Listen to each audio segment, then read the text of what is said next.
Here's your Mopar starting grid. Danny Lasowski's won more races and more championships here than anybody. He and Donnie Schatz are on the front row. Could Craig Delansky be a sleeper? Can Mark Kinzer get his third national championship? Could Dale Blaney back in row 3 get another big paycheck? He claimed $50,000 already this year at Eldora. Jeff Shepard and Johnny Herrera back in row 4. Sammy Swindell still looking for his elusive second Nationals crown. And Paul McMahon is going to come for a ride through the field, tagging with Steve Kinzer. Can he find another one? Darren Bittman and Joey Saldana in row 7. Joey's dad won this race back in the 70s. Shawn Michael and Andy Hillenberg in row 8. Byron Reed and Kelly Kinzer, the famous clan, back there in row 9. Tim Schaefer alongside of the Wild Child and Randy Hannigan. Just how well can that car hang together for 30 laps as they chase that 100 grand? Here we go. The start of the 40th annual Amoco Knoxville Nationals, coming your way out of turn 4, live on TNN Sports from Knoxville. We're green.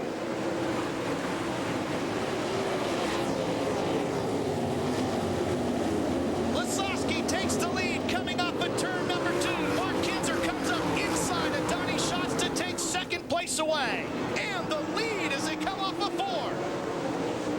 Wow, Mark is fast off the bottom. Right around there, you heard Carl say put lefter in that car. It's more lefter weight, that's more lefter drive. And boy, is it paying off right now. Schatz battling back on the outside, as you can see from Danny's in-car. Donnie Schatz takes the lead as Steve Kinzer comes charging up through the field. From deep in the field, you go on board as the King works his way up the front straightaway. On these onboard cameras, you can see the glare in the racetrack. Those are the very slick spots, the brown, darker spots. That's where moisture is. They try to aim those rear tires into that to get a good bite. And the King can't waste a lot of time. He's got to start passing cars. Donnie Schatz has a new crew chief, and Kenny Woodruff, who has won this race before, including with Dave Blaney. And boy, is Kenny Woodruff one of the best in the business when it comes to setups. He's got a good one for Schatz. Well, he's good with setups, but he's known for being hard on his drivers or riding his drivers, keeping them pumped up. And it's got Schatz's confidence up right now. He knows when he gets in that race car, it's probably going to be fast. And he might even in the back of his mind know if he doesn't run hard, he's going to get chewed out. But we got a nasty crash. Big crash involving Steve Kinzer. The King of the Outlaws gets into it with Jeff Shepard in turn number 1. And Dale Blaney is on the bottom of that pile, I think, Ralph, underneath the... There's a third car in there. That's Shepard crawling out. And there is the third car of Blaney. All right, now the King of the Outlaws gets pushed off to the cheers of this massive crowd. Bobby? Well, now there's renewed hope for Dale Blaney and the Amoco team here at the Amoco Knoxville Nationals, as the extra yellow flag has allowed them just enough time to try to get this car pushed up to the staging area. You can see the damage to the tail tank. The rear roof isn't right, but that's just cosmetics right now. So Dale Blaney trying to get back into the show. Oh, and well, green and yellow is waving here at Doug Clark's hands. So here comes Blaney. And you wonder why the green and yellow, because the guys, they want them to kind of pick up speed and get going, not just come off of 4 and see the yellow and get out of the gas. The guy with these, especially the wings, when they can't see the flagman, the guys up front get out of the gas and they start stacking them up. You can see the damage to the tail tank of that Amoco 93 as well. That perseverance we talked about, you never give up. Even when they went back green, these guys, the crews can't give up. Into the pit area. Now remember that Steve Kinzer and Jeff Shepard are not even down a lap yet. They're still on the lead lap. Right. So even though the hunt here. Yeah, even though the green came out and yellow came, they didn't get a lap complete. And yeah, there is a problem with Steve Kinzer's nose wing. It's laying down on the hood as we see him working on Dale Blaney's car. Right there. It is. Now what's that going to do to the handling of the car? Well, it's not going to be very good, but at this point, he doesn't care. He's just back out there. He's got a chance, and that's the main thing. There could possibly be another red where they can work on the car, but the angle is, it doesn't look like it's better at the angle it is now than if the front's tipped up, so maybe it won't affect him too much. If it was tipped up, they would give him more lift on that front, correct? Yeah, if it was tipped up toward the front, the air gets under it and wants to pull the front wheels off the ground. But I was looking there, they've got the old strap still on there from the crash were bent. There's 2 struts sticking straight out the front of the car and 2 other ones where they put the spare wing on. They just left the old struts right on there.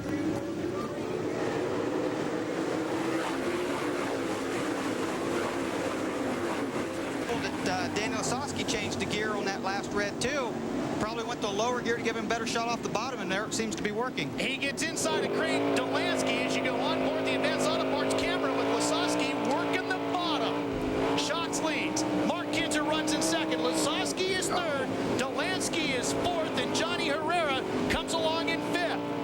got inboard on Lasowski's car. Mark hit a big bump, took a big bounce, bounced up in the middle of the racetrack, up in front of Danny. Lasowski on the top. He's won 72 races at this racetrack, 7 track championships, and 1 Amoco Knoxville Nationals. Lasowski knows this half mile. See how fine that line is on the bottom, that brown dirt on the bottom. That's the bottom of the racetrack. Here's the fight between Johnny Herrera and that newly painted 20, that yellow car, getting inside of Craig Delansky, a lot of people's dark horse pick in that red 7 to win this event. That puts Herrera up to 4th. Good run for him, but Delansky comes back on the bottom. One Thursday night, and look at Delansky taking the position away from Herrera for a few seconds as he slide jobs him in 3. But when you slide up across that racetrack as high as this cushion is, you lose so much speed sliding up, waiting to get on that cushion. Herrera was able to get a good bite off the corner and drove back by. And just behind those two is Sammy Swindell as you go back on board, running on the bottom of the racetrack with Lasowski trying to chase down. It's actually Herrera's on board now, working to the high side. Boy, again, you can see the shiny. That's the black, really slippery stuff. A driver has to really be careful. You got to back pedal or ease on the gas, do that stuff. Boy, when you get under that moisture, that heavy brown dirt, you really have to match the throttle. Joey Saldana on the bottom of the white 17, battling with Brian Paulus and that brightly colored number 28 out of Pennsylvania. They call it the lettuce car. It's actually painted to look like a bunch of lettuce. It even has croutons and bacon bits worked into the paint scheme as he fights with him. And that 17, they're fighting it out for 10th right now. Meanwhile, Donnie Schatz, the Parker store number 15. What an amazing story. He has not had a great season by any stretch of imagination. Hasn't won a thing. And his confidence level, you're right, is way down because of not winning a thing. Fight for 3rd, and Herrera in the yellow 20 comes inside of Lasowski. Lasowski comes battling back. Early on in the season, Lasowski was the points leader in the Outlaws. And now he's trying to win his 2nd Amoco Knoxville Nationals. Herrera's found victory lane this year, and he's trying to get another one here. Boy, looking at this inboard, though, Danny is really... Big flip in turn number 1. Paul McMahon destroys the race car in turn 1. But you can see him moving, Brad. But he absolutely destroys the U2. There's another good look at how slick and shiny that racetrack is, and that might be what happened to Paul McMahon. He got a little slick and a little bit loose, and got in the wall there and tore it up. Paul McMahon has absolutely, he is out of the car. Look how shaky he is, though. I'm telling you, you don't take a ride like that. I don't care who you are. We saw Steve Kinzer get out a little shaky and a little wobbly, too. That's just a hard, ground-pounding hit. Here we go. Shots, Kinzer, Herrera, Lasowski, Delansky, the top 5. We go back to green with the Advanced Auto Parts onboard camera.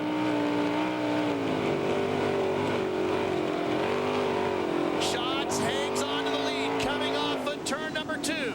Kinzer giving chase. Here comes Lasowski trying to work that bottom. Herrera slides up high to the same line as where Kinzer went. Now Delansky comes along in the caravan back, number 7, the red car. Lasowski really working that bottom groove. Here comes the Beef Packer 83 to the inside of Herrera. Slide jobs up to the top groove and rockets down the straightaway. He'll lock into 3rd for now. On board with Danny. Where the track is different from where Danny usually runs so well on the bottom, the top is usually gone. Tonight there's a nice cushion. It looks like it's going to be there for a while. It looks pretty heavy up there. As you can see, all that brown moisture a long way from the fence. The fight for 8th is a pretty good one. Joey Saldana, and we got Brian Paulus slowing on the back straightaway, coming up in turn 2. The 28, there it is. He's got a flat left rear tire in that lettuce car we were talking about. Verdelli Farms makes this lettuce, and it looks like a big salad. Green. And Schott starts to pull away. But Mark Kinzer dives to the bottom, and he gets a great run through the middle of the corner. But look at Schott's coming off. But as I said before, the guy running the top, it usually takes a lap or so to get his momentum, get clear up to speed. And he's pulling away already, and the longer they run green, he should be able to get away from Mark even further. Well, that's it. If Mark didn't get him right away, it's going to be tougher as the race goes on, and Donnie starts to get that momentum. Look at Herrera coming around the outside as he battles with Delansky for fourth. I think Craig Delansky ran in under him, and Johnny was able to fight back on the outside. Here comes Joey Saldana, the white 17, and Sammy Swindell in the channel lock number 1. Sammy finds a little hole, shoots through the gap. Little hole was right, but he made it work. Now that's why he's one of the best. Former winner of this event, and he's got Andy Hillenberg in the Luxair number 2 coming with him in the black car on the bottom of Saldana. Yeah, when Sammy got under Saldana, it moved him up in the middle, and I think he spun the tires, and it gave Andy a chance to get a run on him, and he got by. That's 6th, 7th, 8th, all fighting out right there. There goes Saldana in the white 17. Laps continue to click off for Schatz, Kinzer, Lasowski, and Herrera in that order. Dean Jacobs going after Saldana. He was on the top the other end. Now he went to the bottom. He's got 9 looking for 8th. And Schatz in the Parker Stores 15 starts to get into lap traffic as he works on the 47 of Anderson. Coming on now is a fight for 3rd with Lasowski and Herrera. Herrera up top in the yellow number 20. Both of these drivers having won track championships here at Knoxville. Oh, and Anderson's going to get in the way of Herrera, and he has to change lines, and away goes Lasowski. Yep, Danny went to the top, and Herrera went to the bottom, tried to get a run, but you're right, the lap car was there, and he had to change his line. 7 to go as you go on board with Lasowski, working the bottom of the racetrack. Boy, look at that shine. These guys, I'm telling you, they're off. It really wears the driver out physically, because one little mistake in that shiny stuff, and you can spin the car out so fast. Donnie Schatz, who hasn't won a race all year, has struggled to get anything. His sister right in the middle there with the team shirt on. Could he finally get his first win of the year at the biggest sprint car race? But look at the run Mark Kinzer has on him in this within the last lap or so. Schatz bobble coming off a 2, and Kinzer takes the lead. And Carl cheers him on. Now, can Schatz get him back, Brad? What's he got to do? Schatz's car looks like it's getting tighter and tighter. I don't know if he has a right rear tire going down, but you can see him pushing a little bit. It looks like the car is getting tight. And going away in a hurry. It looks like it's really going away. What a break. Oh, and look at the two teams pitted next to each other. What a tough break for Donnie Schatz. And Mark Kinzer, we talked about it being calm and cool and just listening to his father, the legendary crew chief Carl, waiting, setting his car up to take advantage, and boy, it's coming right to him, Brad. Carl Kinzer's cars always get faster as the race goes on, but his tire's really low. They run a lot of low air pressure, so maybe Schatz's tire isn't going low. I thought I saw it folding under, but Mark Kinzer's tire looks about the same.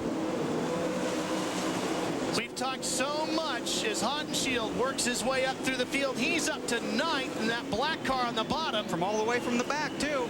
White flag is out for Mark Kinzer. We've talked about how much Carl Kinzer has done to win races here, but tonight we've got to give credit to Mark Kinzer, the driver of the Mopar 5M, for being so calm, cool, and collected. This veteran has just won himself his 3rd Amoco Knoxville.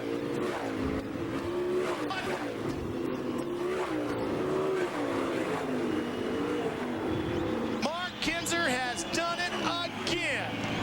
Donnie Schatz comes home in 2nd. Danny Lasowski will be 3rd. Johnny Herrera is 4th. Craig Delansky is 5th. Comes the emotion. Throw the helmet out. I'm coming out. I'm a winner, Bobby Gerald. Here is the celebration. A bottle of Coke gets sprayed on Mark Kinzer. High fives from Jamie Adrian, Ray Williams. All the crew is down here. Father Carl is on the other side of the car as we try to get up here. We're getting tangled up in our own wires. It's a madhouse down here. Here he is, Mark Kinzer. Jim Kay's giving him congratulations. A big kiss for Jimbo. Mark, is there any way at all, Mark, that you can put this into words how good it feels? It's undescribable, baby. Let me tell you that. Mopar car worked awesome. Donnie Schatz, young stud he is. He run me a heck of a race. Run me real hard there. About 3 laps to go. I found the middle and kind of something our mechanic was hoping for. And once again, it worked out his way. That's 14 for the boss. Carl Kinzer, his 14th championship, and there is the big hug, Dave Argabright.